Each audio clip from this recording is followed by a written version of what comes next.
Welcome to Sedona. I'm Captain Jess Molina, and I'll be your instructor. For this lesson, we're going to start on the ground and focus on some basic concepts. Fundamentals every pilot needs to know before hitting the skies. This is your plane, a classic, the Cessna 152. Take a look around it. In the simulator, anytime you want, you can easily switch to cursor mode.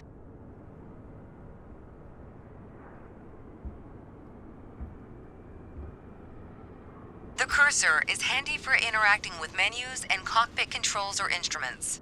As you can see, activating the cursor also displays the toolbar. The toolbar is a quick access menu that allows you to control various aspects of the simulation. Try to find and open the Basic Controls panel. The Basic Controls panel is a useful reminder of the button layout for the devices you're currently using. Now try to find and open the camera panel in the toolbar.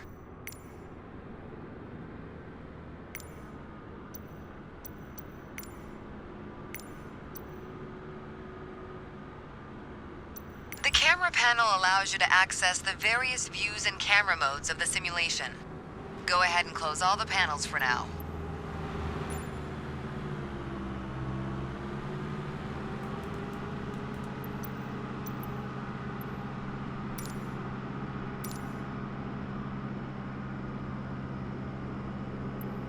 Right now, we are in the external view mode. Let's switch to cockpit view next. In front of you is the yoke, the primary means of controlling the aircraft. In the simulation, you'll be controlling the aircraft with your peripherals of choice. So let's hide the yoke for now.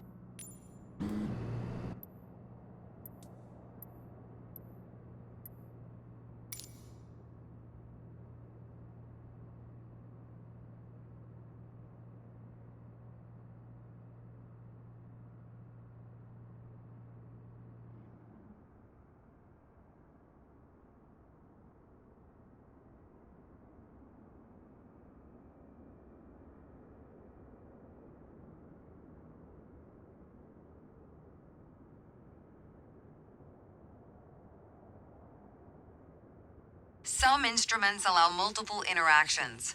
For example, rotating a dial clockwise or counterclockwise. In these cases, you need to lock the cursor onto them in order to interact. For example, take a look at the clock in the middle of the dashboard. Go ahead and lock the cursor on it.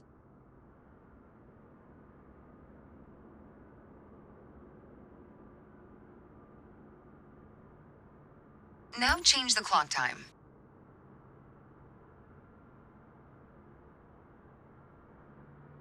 You can unlock the cursor once you're ready.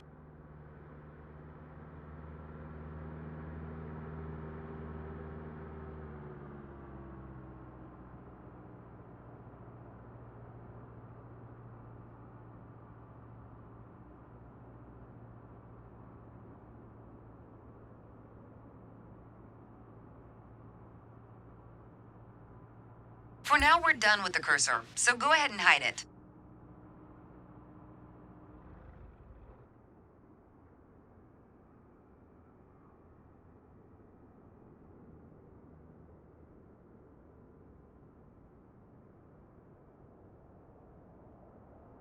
All right, as we've seen, when you want to look around you, it's easy to rotate the camera.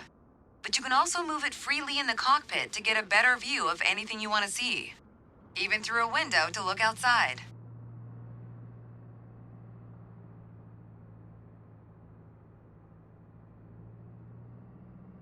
Pro tip, once you find a camera position you like, you can save a shortcut to easily get back to that view anytime.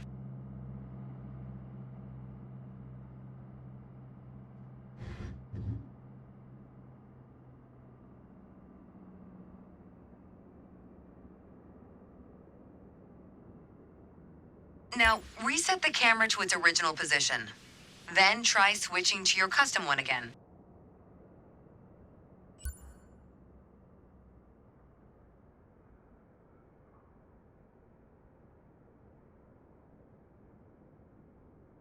All right, that covers all the main camera functions available in the simulation. Try to familiarize yourself with them a bit more. Then reset the camera to its original position whenever you're done.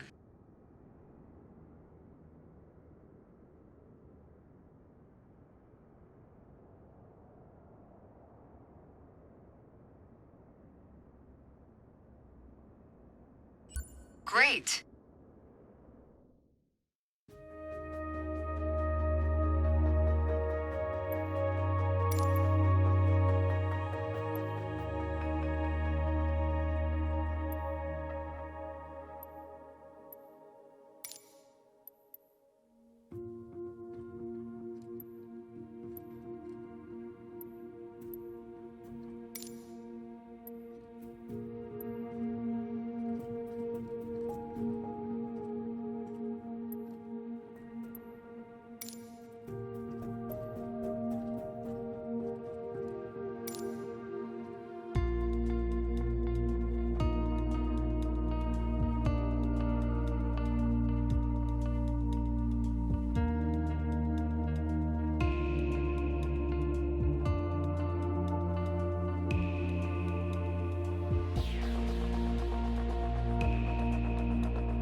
Let's get you familiar with the aircraft, a Cessna 152, and a few commands to navigate it through the skies.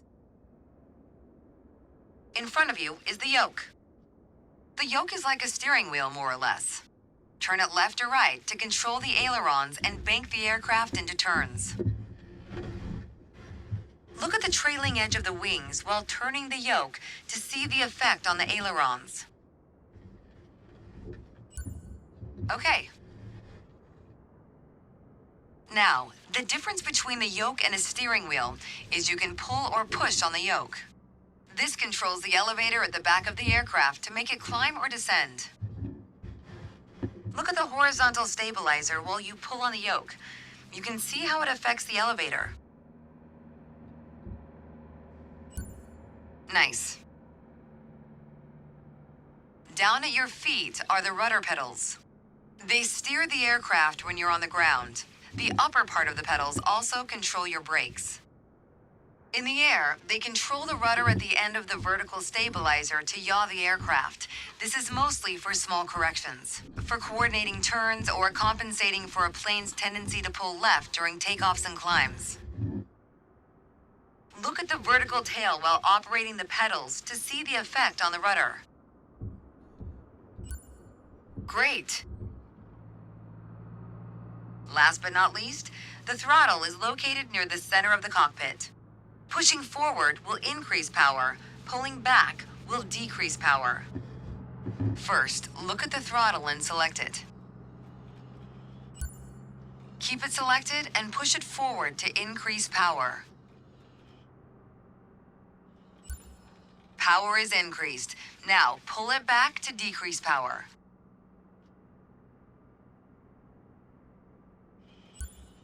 Power is decreased.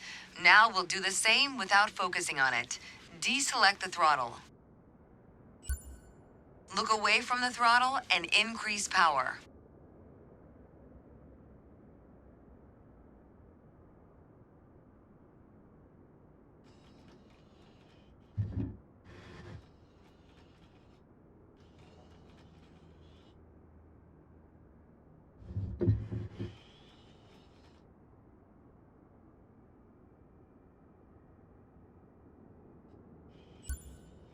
Set your throttle to idle.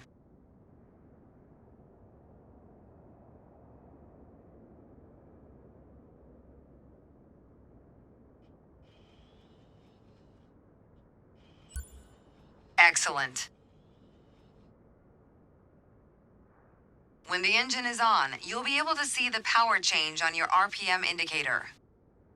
You'll find it on the right side of the dashboard. This tells you how fast the engine is spinning in hundreds of revolutions per minute. Next, take a look at your current speed on the airspeed indicator. It's on the left in the main instrument panel. It measures the speed in knots. To check your altitude, look to the altimeter. It's on the right side of the main instrument panel. The altimeter has 3 hands, similar to a clock. The long, thick pointer indicates 100-foot intervals. The short, thick one is 1,000-foot intervals, and the long, thin one, 10,000-foot intervals. That's all for today. Next time, we'll see how it feels in the air.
I've got to say, you chose a great day to go flying. This session, we'll get started with some basic controls. Sound good? First things first, let's get familiar with your surroundings. Out your side windows, you can see we have great visibility over Sedona today. This is Red Rock territory. Beautiful, isn't it? See if you can spot the Sedona airport. The runway should be a pretty easy landmark to find. There you go. Visual confirmation on the airport.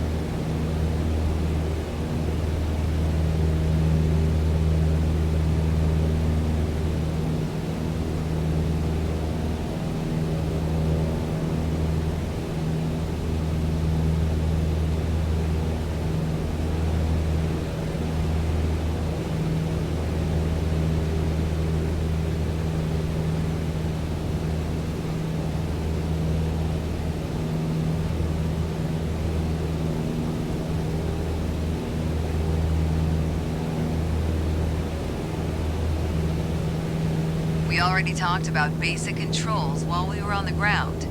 Time to see how it all feels in the air. The aircraft is currently set to a cruise attitude, the position it should be in for regular flight. All right, now let's try banking into a turn by moving the yoke. I'll go first.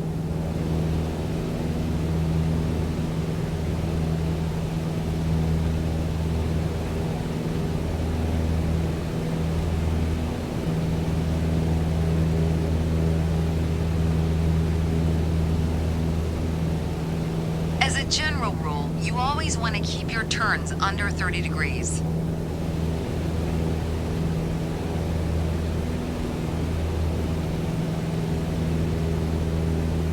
Go ahead and try rolling to the right. You have controls. Turn right, toward the city of Sedona.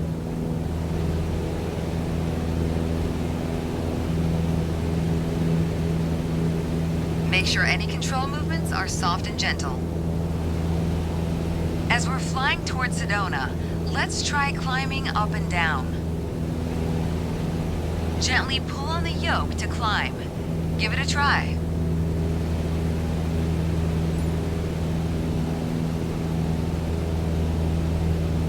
Excellent.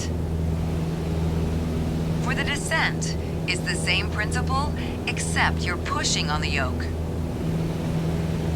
Go ahead, gently pitch down.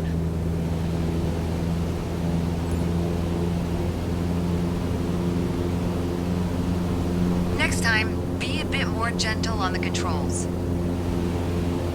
Okay, time to find the airport again. Look around, and when you found it, make a turn in that direction.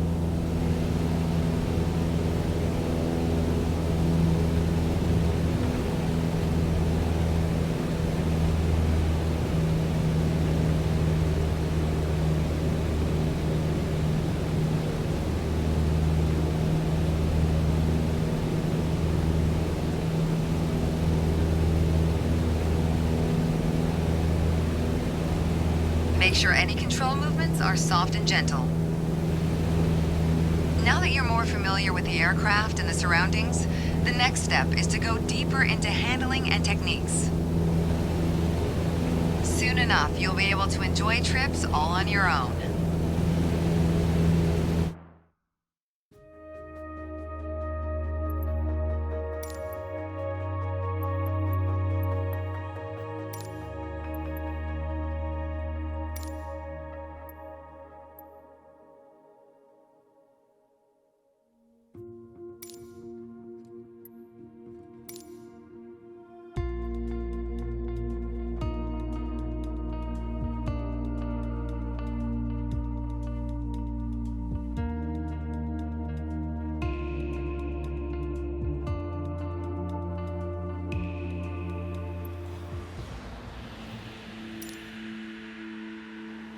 To help demonstrate pitch, I've drawn 3 lines on the windshield.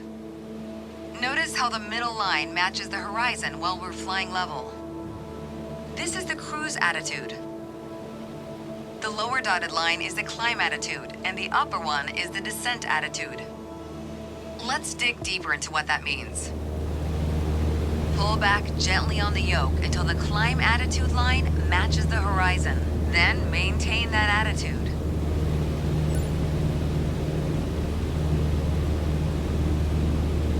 According to your altimeter, we're gaining altitude. But we're losing airspeed, proving you can't avoid basic physics while making a climb. Excellent. Now let's level back out. Our speed is increasing and our altitude is stable. That's okay. Push gently on the yoke until the descent attitude line matches the horizon. Then maintain that attitude. As expected, with a nose-down attitude, our altitude is decreasing while our speed is picking up. Great. Okay, bring us back to level flight. Now your speed is decreasing and your altitude is stable. That's okay. I think a bit more practice may be a good idea. Try to make only small adjustments to your pitch to avoid overcorrection.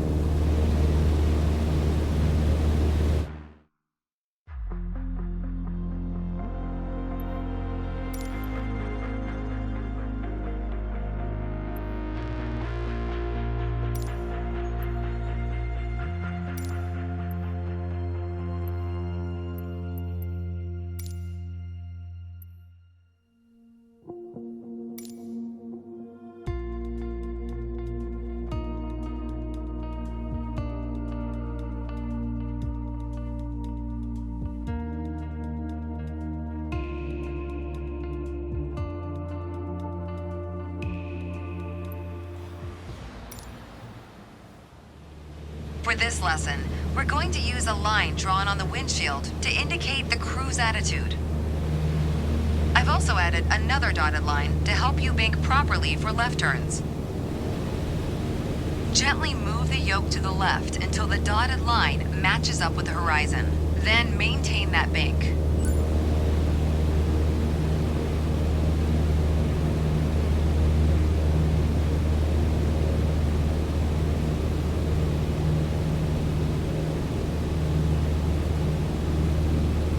Excellent. Now let's see you level back out.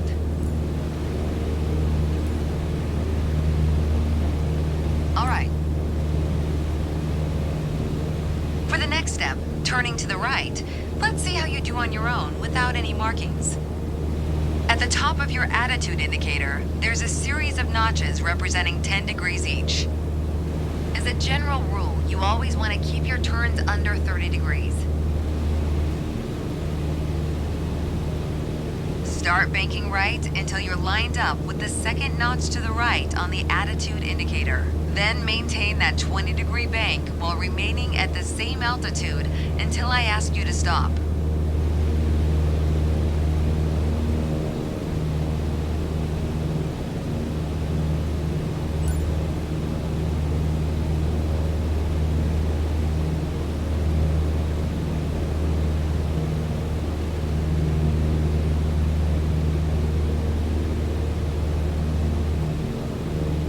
Working on it, you'll get better.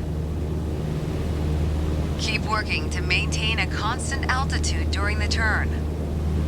Level us back out now.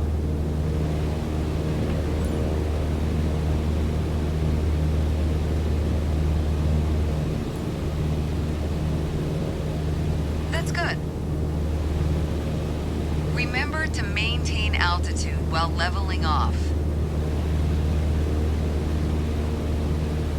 Small corrections on the yoke will lead to more accurate turns.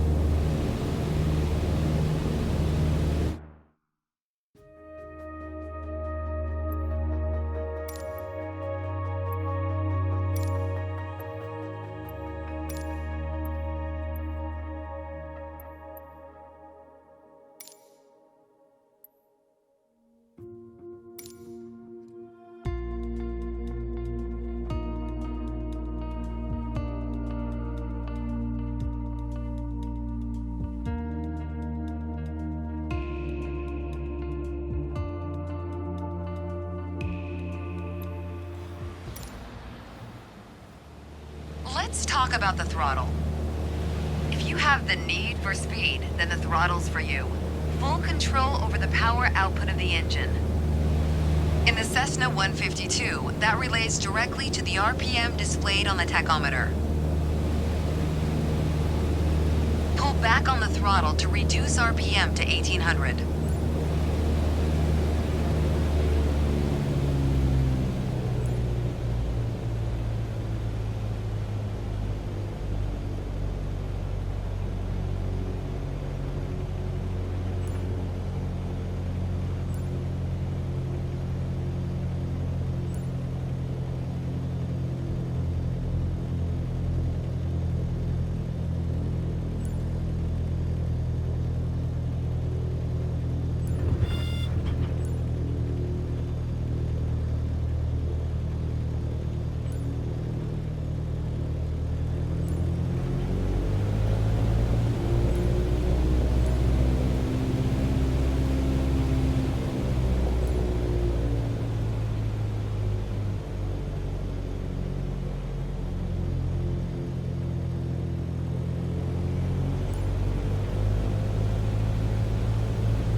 Look how your speed and altitude are also decreasing.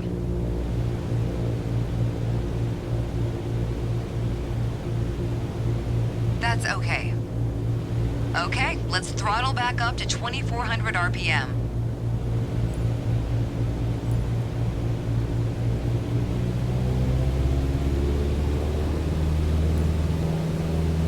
Your speed is increasing now.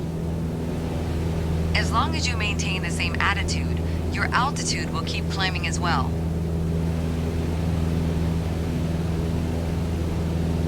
Nice. I think a bit more practice may be a good idea.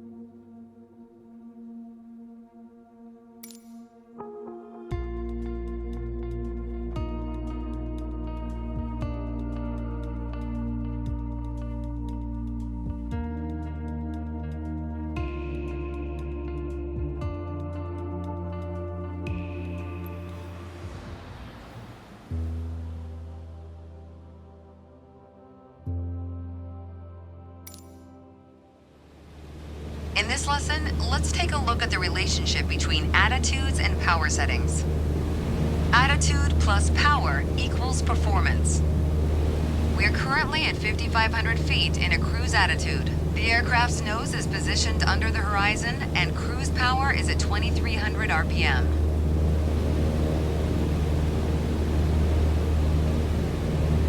Try to reduce power to 2,000 RPM while maintaining 5,500 feet.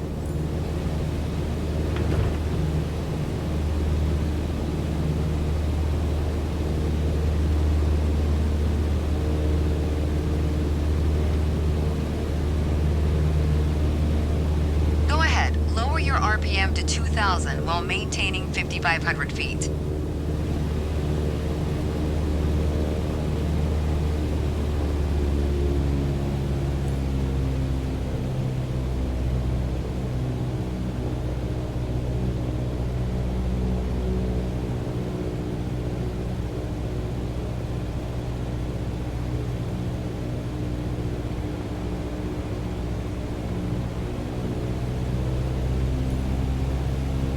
That's okay. You probably noticed, to maintain altitude, you need to pitch the nose up.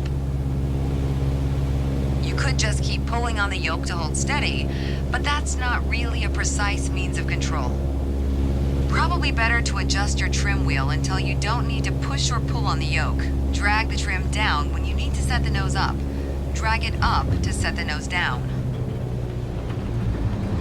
Try adding trim to keep us at 5,500 feet without increasing throttle. Make sure any control movements are soft and gentle. You put your plane in a dangerous situation. You probably noticed, to maintain altitude, you need to pitch the nose up. You could just keep pulling on the yoke to hold steady, but that's not really a precise means of control. Try it out. Trim the aircraft to maintain 5,500 feet. Probably better to adjust your trim wheel until you don't need to push or pull on the yoke. Drag the trim down when you need to set the nose up. Drag it up to set the nose down. Try it out. Trim the aircraft to maintain 5,500 feet. Try adding trim to keep us at 5,500 feet without increasing throttle.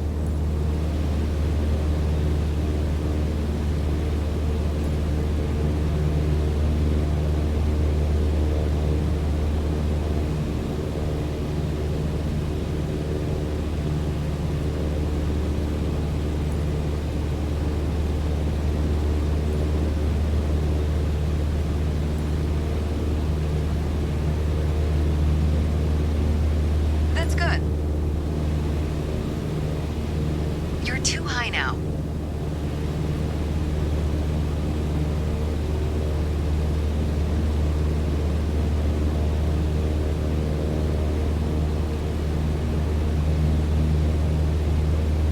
You're too high now. Increase power to 2,300 RPM while maintaining 5,500 feet. Get us back to a cruise attitude. Excellent. Now, adjust the trim.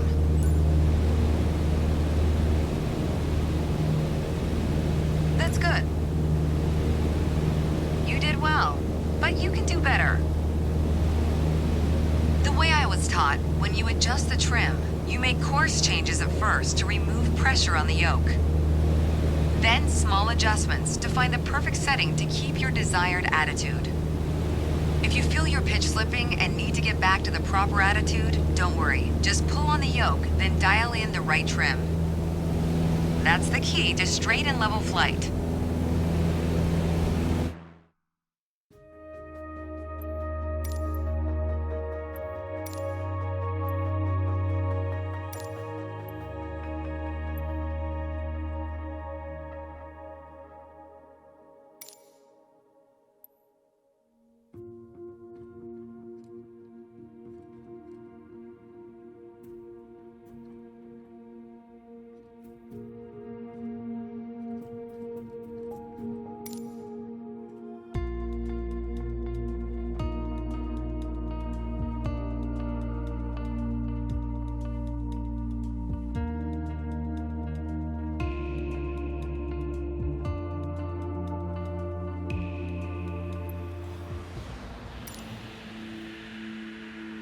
art of maneuvering a plane through the air isn't a mystery to you anymore. Now it's time to test the skills you've learned. As you can see, we're cruising at 6,000 feet on a north heading of 360 degrees. Start by descending to 5,500 feet while maintaining a northerly heading.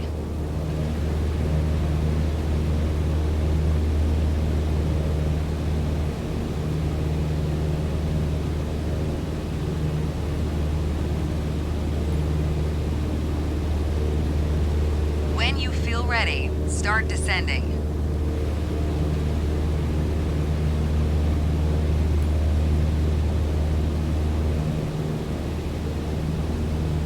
While descending, reduce throttle to avoid overspeed.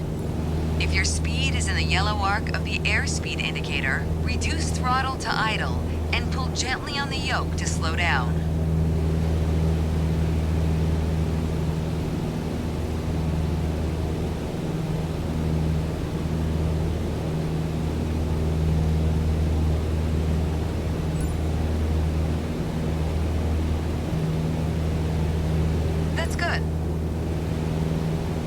Now climb to 6,000 feet and turn to a south heading.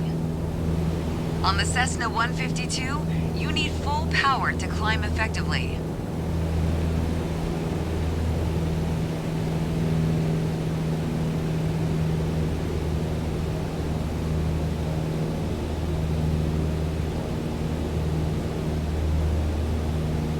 You can start the climb when you're ready.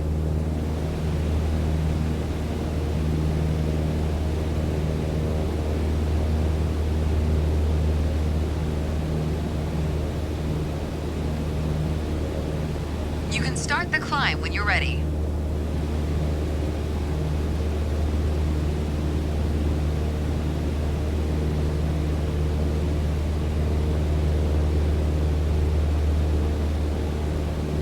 You can start the climb when you're ready.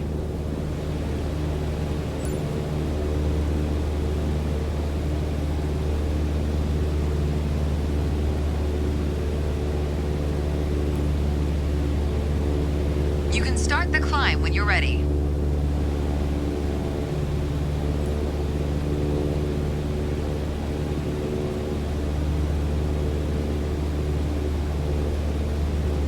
You put your plane in a dangerous situation. Now climb to 6,000 feet and turn to a south heading. On the Cessna 152, you need full power to climb effectively.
The turn was good, but try to climb faster in the future.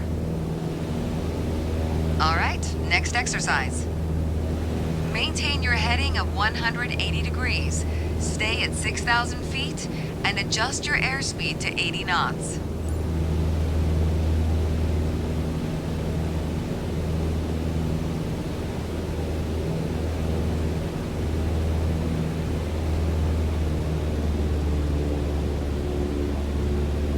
Go ahead and reduce your speed.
Put your plane in a dangerous situation.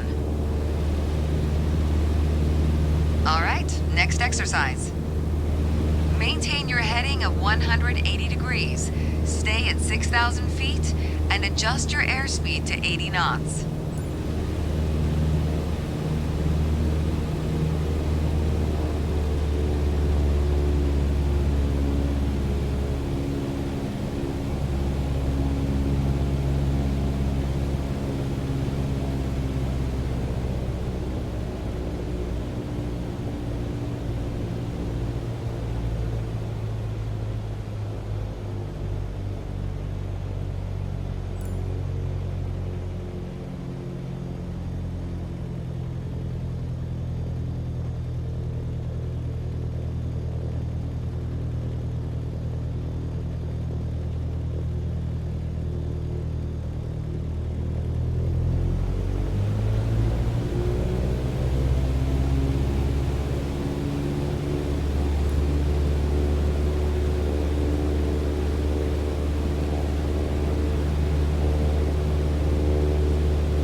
Your plane in a dangerous situation.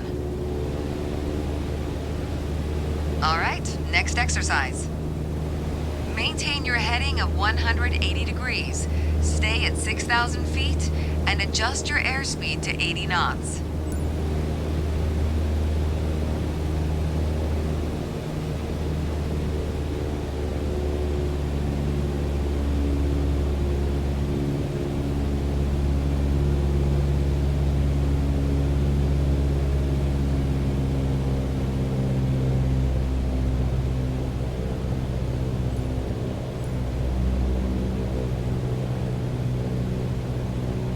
All right.